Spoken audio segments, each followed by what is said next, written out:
This is my partner's Mark 1 MX-5, and this thing is rusty as fuck. I am on a mission to completely transform this Mark 1 MX-5, or youuuuuuuuuu Roadster, and turn it into a show car. In this video I tackled the massive problem of rust with the big help of Terry from Rusty Renovations. We're replacing wheel arches and seals.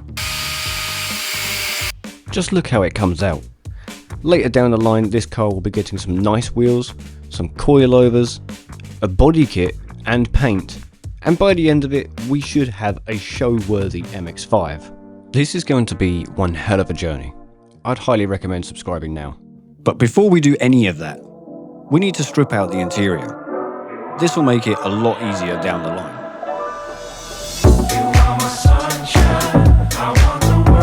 Starting off with the passenger side seat.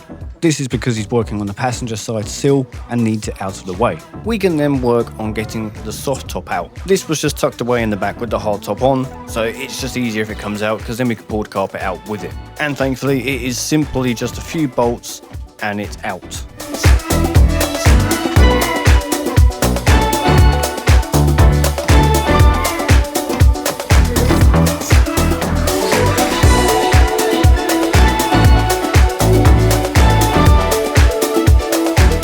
And with that, the soft top is ready to come out.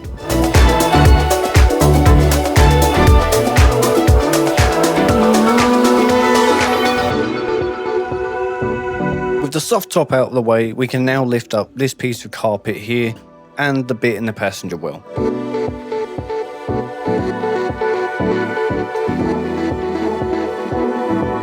And you can actually see here in this clip why things are getting so rusty. With the amount of water or moisture that has gotten into the boot here, it's surprising that the boot is not completely rusted out. Not only that, but half of the insulation was completely soaked.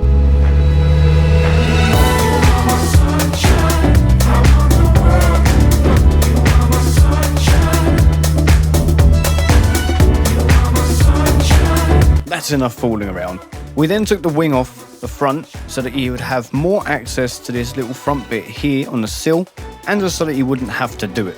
That is the car stripped, ready for Terry to come and take it away. So we've taken the front wing off, the wheel liner, and the majority of the passenger side of the interior. But hopefully it will just be all of this along here. Not forgetting this side as well, because there's a bit just down there. So he's gonna take that off and sort that out. So this side will be welded up. This side will be all welded up, but this side will have all of the sill done as well because the other side doesn't need it. So now we just got to wait for Terry. It wasn't long before Terry actually turned up. So he got his trailer ready and I drove the car up onto the trailer, ready to be taken away.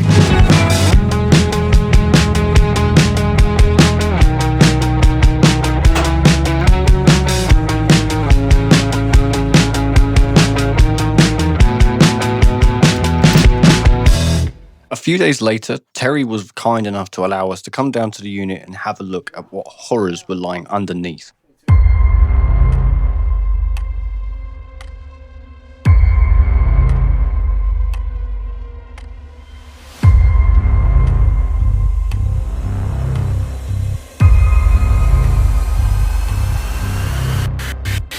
Turns out, it weren't actually that bad.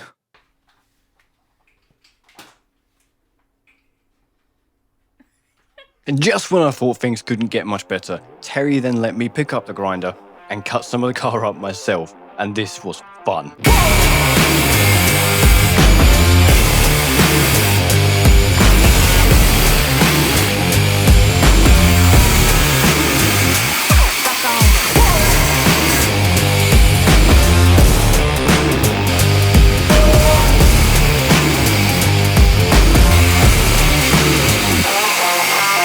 But peeling back this arch line revealed that the inner arch underneath wasn't actually that bad. Crispy. Yeah. Crappy all the way along. Yeah, it's not so bad. Well, we're getting somewhere with it. Just had a go myself, which I'm not majorly confident with, which is why we got it in with Terry to have it done in the first place, because little things, welding, I could do it, but this, nah, it's looking good. It's looking good. That's the only one I drink. Yeah, to be fair, I only like the Mango Loco one, so. I won't drink on the others. I only drink. Was that on the seal? No. What is it? Silicone. Is that what you did? No. Yeah, I thought so. Because it's so fucking rotten at the front here, we couldn't actually get any metal on there. Without cutting a huge ass fucking hole, we couldn't even cover that hole up. So we did, we just cut a square, stuck it on it and just siliconed the fuck out of it and sprayed it black. So that bit. But here you can see the pile of parts that I had to buy just to do this job. A little test fit of the sill end plate showed us that it does fit nicely, so we just need to clean it up and get it on. But as for the rest of the car, it's not actually looking that bad, so thankfully it should be an easy job.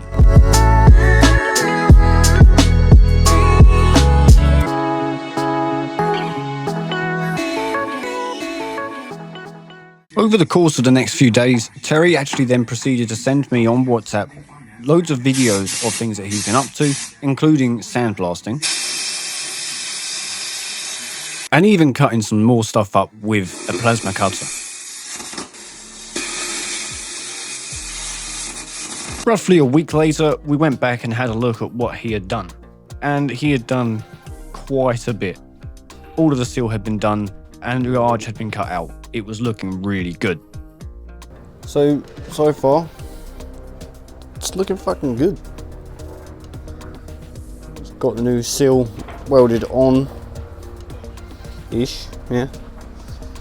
And we're just waiting for the torque panel to go in here. And it's not too far off. He had to make this himself. A lot of it is... It's looking really good. Really good.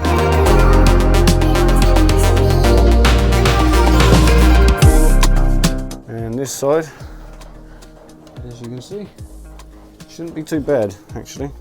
Hopefully you should just cut into it like the other side and use that bit and get it on.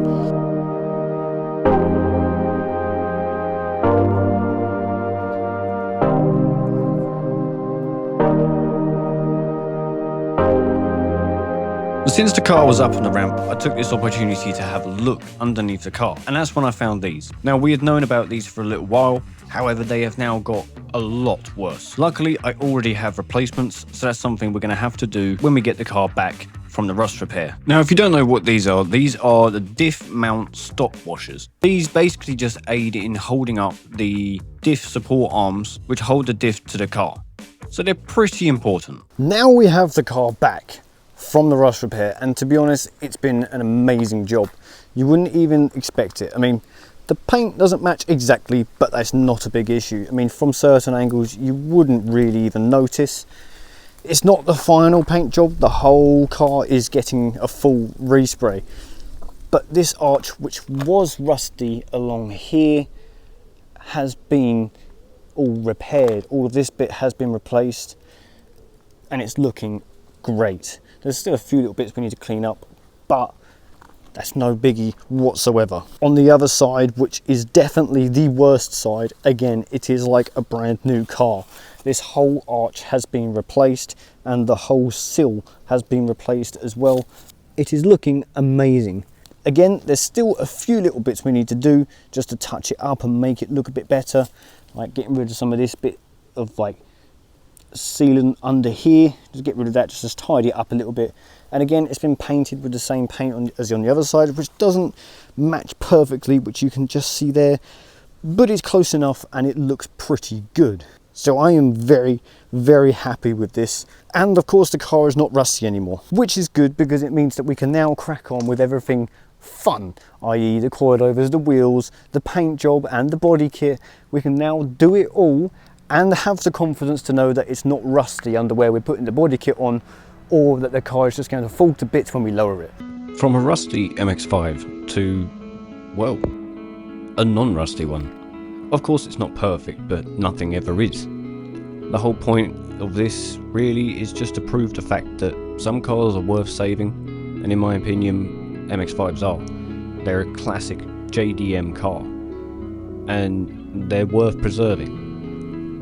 To most people, cars are just a way to get from A to B, but for us, they're more than that. Much more than that. So it's worth saving these cars, and they can look amazing. Even when they're stock, they can look amazing. I was told by everyone not to do this. It's just a rusty shitbox and I should just scrap it and spend my money elsewhere, but to be honest, I couldn't think of anything better to spend my money on. This is what we do, and this journey just proves that cars are more than just that, really. They build friendships, they allow us to meet new people, they allow us to learn new things and have a lot of fun whilst we're doing it. And for this MX-5, the story has only just